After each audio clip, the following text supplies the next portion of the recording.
memperjuangkan agar ada terintegrasi antara program-program perhutanan sosial ke RPJMD, rencana pembangunan jangka menengah, sehingga dalam RKPD nanti itu diakomodir. Kami sedang membangun kolaborasi itu, dan kami akan buat pertemuan lagi dengan pemerintah daerah yang ada di kabupaten kota untuk mensinergikan program-program perhutanan sosial terintegrasi masuk di dalam RPJMD, dan RKPD setiap tahun harus dianggarkan. Dan ini sudah ada edaran menteri juga sebenarnya di tahun 2020. Betul, Pak. Cuma edaran ini tidak jalan. Sehingga kita bagaimana mendorong ini bisa jalan, tapi kadang juga di satu sisi masyarakat ini mereka ingin lihat dulu. Mereka ingin lihat dulu baru percaya. Misalnya ini sudah ada madu hasilnya. Nah, ini mereka bisa percaya. Tapi kalau kita hanya bicara madu saja, mereka itu masih diangan-angan. Tapi kalau ini madunya, khasiatnya ada, produknya ada, ini sudah. Betul, Pak. Jadi itu mungkin dari kami lebih stressingnya untuk perhutanan sosial, dan ini menjadi prioritas kami di dinas. Bagaimana kita memberdayakan masyarakat lokal, khususnya OAP yang tinggal di kawasan. Kita kaya dengan hutan, Pak. Betul. Kita punya hutan ini melimpah, tapi dengan potensinya, tapi masyarakatnya tidak berdaya di dalam hutan.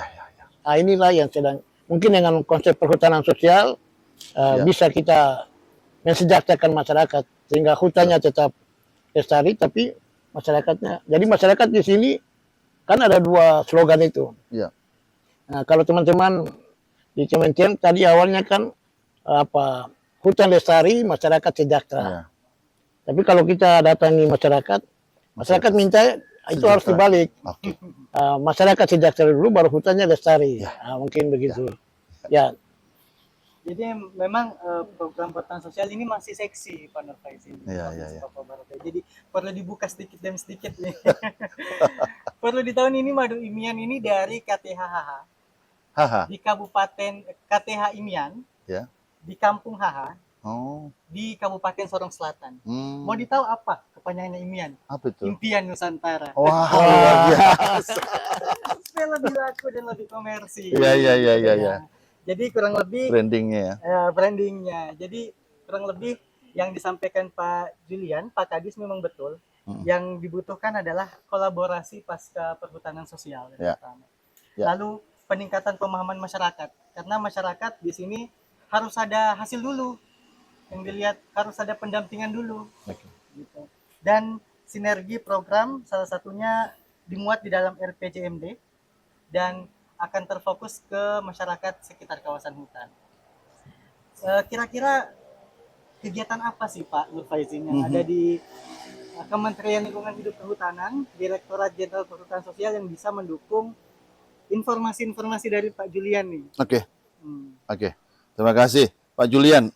Saya salut dengan apa yang disampaikan Pak Julian. Tidak banyak Pak pemerintah daerah yang sudah mendalam memahami PS. Ini Pak Julian salah satu kadis, bahkan ini provinsi baru, tetapi pemahaman Bapak, kesadaran Bapak, awareness Bapak terkait perhutanan sosial luar biasa. Ini menurut saya ini kami salut, secara pribadi pun kami salut. Jadi Pak Julian, bahwa kami sudah bisa melihat bahwa interest yang luar biasa dari Provinsi Papua Barat Daya, bahwa pemerintah ini memberikan akses kelola PS, tidak kemudian selesai diberikan SK-nya oleh Pak Presiden Jokowi terus kemudian selesai, tidak Pak. Pak Jokowi bahkan begini menyampaikan dalam setiap arahannya ya Pak Presiden, bahwa kalau SK-nya sudah diberikan, akses kelolanya sudah diberikan, terus masyarakat dan para pihak mendiamkan, SK-nya akan saya cabut. Oh begitu ya? Iya, jadi memang tidak boleh didiamkan. Inilah momentum masyarakat untuk maju bersama. Maka saya bilang tadi Pak, jadi konsep lama memang hutan lestari masyarakat sejahtera. Tapi sepertinya memang harus kita balik Pak. Kita pastikan bahwa masyarakat sejahtera, bersama-sama juga, seiring sejalan, dengan sejahtera itu mereka juga melindungi dan memanfaatkan kawasan hutan ini dengan lestari. Maka hutannya lestari, masyarakatnya sejahtera. Atau masyarakatnya sejahtera, maka itu jaminan bagi hutannya lestari. Nah, bagaimana program perhutanan sosial ini didorong untuk mesejahterakan masyarakat? Di Kementerian LHK, Pak, itu ada Direktorat Jenderal yang namanya Perhutanan Sosial dan Kemitraan Lingkungan. Salah satu direktoratnya adalah direktorat di mana saya bekerja, Pak. Oh, Saya, iya. saya Kasubdit yang menangani terkait kelembagaan usaha perhutanan sosial. Direktoratnya namanya Direktorat Pengembangan Usaha Perhutanan Sosial. Maka setelah masyarakat mendapatkan SK perhutanan sosial, maka diberikanlah bukan jaminan, tapi bagaimana pemerintah mendorong bukan hanya mendapatkan akses kelola, tapi mendorong masyarakat itu berdaya, Pak, dan bisa mengembangkan usahanya. Karena beda, kalau pengusaha yang diberikan akses kelola, mereka bisa sewa konsultan, mereka punya modal sendiri dan sebagainya. Tapi masyarakat kan kapasitas kelembagaannya kurang dan permodalannya juga tidak ada. Mereka posisinya kan memang harus dibantu. Nah, ada 3 kelola yang akan didorong oleh bukan hanya KLHK, tetapi semua pihak tadi, Pak. Melalui Perpres 28 tadi, kan semua pihak harus dorong itu. Termasuk Pemda di dalamnya yang punya masyarakat. Ada 3 kelola, Pak, yang jadi kunci. Ada 3 kelola. Ini masyarakat semua pihak ini harus paham 3 kelola ini. Kuncinya ini. Yang pertama kelola kelembagaan, Pak. Nah, yang kedua kelola kawasannya. Yang ketiga kelola usahanya. Kelola kelembagaannya bagaimana masyarakat, kelompok masyarakat itu menjadi berdaya, punya kapasitas. Yang simpel aja contohnya. Maka untuk mengusahakan areal perhutanan sosialnya, supaya mereka mendapatkan akses modal, maka kelompok itu dibuat dalam bentuk kelompok-kelompok usaha. Kelompok usaha itu diusahakan, didorong oleh kita semuanya untuk punya badan hukum dan badan usaha, Pak. Dan paling mudah itu adalah dalam bentuk koperasi, Pak. Maka dorong kelompok perhutanan sosial itu menjadi kelompok usaha dan dorong naik levelnya jadi koperasi. Sehingga mereka punya badan usaha dan badan hukum. Nah, itu bisa didorong sangat mudah oleh Pak Kadis. Pak Kadis bisa kolaborasi dengan pemerintah dinas yang menangani koperasi misalnya, maka dorong seluruh KPS, seluruh KUPS yang ada di Papua Barat Daya, turunkan dinas koperasi. Difasilitasi oleh semua pihak untuk naik levelnya. Punya koperasi, Pak. Maka dia akan lebih mudah mengakses modal, mengakses pasar. Itu kelola kelembagaan, Pak. Kedua, dorong perencanaan kelembagaannya juga tertata dengan baik. Maka Balai PSKL wilayah Maluku Papua, Dinas Kehutanan, kabupaten, kota, para pihak dorong mereka untuk nyusun yang namanya RKPS, Pak. RKPS itu apa, Pak? Rencana Kelola Perhutanan Sosial. Kalau dulu namanya GBHN ya, kalau negara sekarang namanya RPJMN, kalau daerah ada namanya RPJMD. Nah, kalau PS itu ada yang namanya RKPS, Pak. Jadi mereka akan melakukan kegiatan, aktivitas, kita pastikan ada perencanaannya, ada dokumen perencanaannya. Itulah, Pak, barangkali pilar utama yang harus kita dorong. Yang selanjutnya, bagaimana kita memastikan kelompok itu guyup dan rukun, Pak. Ini penting. Sehebat apapun potensinya, kalau kelompoknya pecah di dalam, Pak, konflik terus, maka itu berat. Jadi maka bagaimana memastikan, memitigasi kemungkinan konflik di antara mereka atau antar kelompok dan sebagainya, itu diselesaikan, itu menjadi modal utama dalam kelola kelembagaan. Itu yang pertama. Yang kedua, kelola kawasan. Kelola kawasan, Pak, mereka ini seperti HPH juga, Pak. Seperti HTI zaman dulu. Harus ditata ruangnya, Pak. Bapak Ibu sekalian nih, para pemirsa nih. Jadi sebagaimana akses kelola yang lain, maka mereka nanti ada penandaan batas, Pak. Penandaan batas areal usahanya, areal kelolanya. Kemudian di dalam nanti ditata ruangnya, Pak.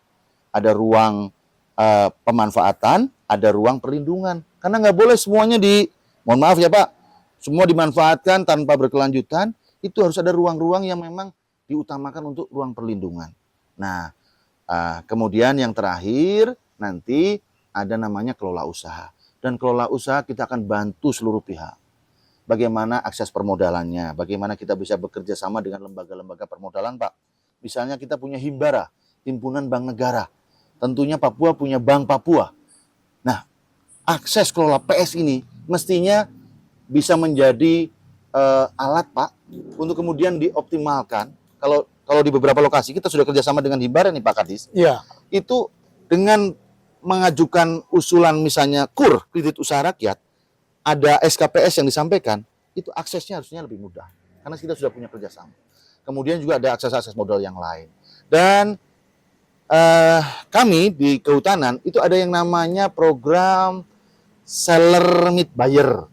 Bagaimana para investor, para off-taker itu dipertemukan dengan para kelompok perhutanan sosial yang punya potensi. Ada seller meet buyer, ada fasilitasi pemasaran, dan juga ada yang namanya investor visit, ada buyer visit, diajak para pihak diajak ke lapangan. Nanti mungkin kami akan sampaikan ke Bu Lilian, ya Pak, yang sudah alhamdulillah sudah bekerja sama dengan baik dengan Pemda. Nanti kita dorong pada saat lembaganya sudah mulai kuat, komoditasnya sudah siap, seperti madu nih Pak, ini madu asli ya, bukan madu 3 ya Mas Didi ya. Nah ini madu asli, bukan di madu ya, ini madu asli. Jadi seperti ini Pak, bagaimana mungkin ini bisa dipasarkan kalau kita tidak datangkan para pembelinya, para bayarnya atau investornya atau para off-takernya. Nah kita kemudian dorong semua pihak itu Pak melalui kolaborasi antar para pihak itu melalui multi helik atau pentahelik Pak.